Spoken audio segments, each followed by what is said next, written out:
कढ़ाई न पानी बलम पनिहारिन लगाई दा हमसे कढ़ाई न पानी बलम पनिहारिन लगाई दा अंगुली में गड़ी गए निशानी बलम पनिहारिन लगाई दा अंगुली में पड़ गई निशानी बलम पनिहारिन लगाई दा जाओ पिया मन बाना हमारी कुहनिया जाओ पिया मन बाना हमारी तू बतिया चली जैबे नहीं हर तू सहबास सतिया चली जैबे नहीं हर तू सहबास सतिया जाऊ पिया मन माना हमारी तू बतिया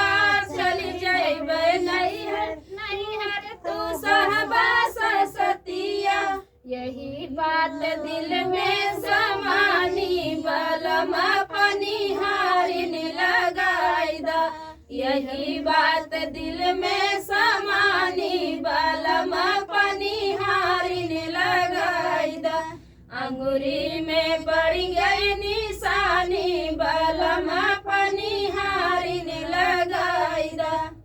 तो फ्रेंड था चुटकुला का हमारा हुआ ना चाहिए। आप लोग को कैसा लगा कमेंट बॉक्स में बताना। फिर भी देखिए शेयर करना चाहते हैं दोस्तों।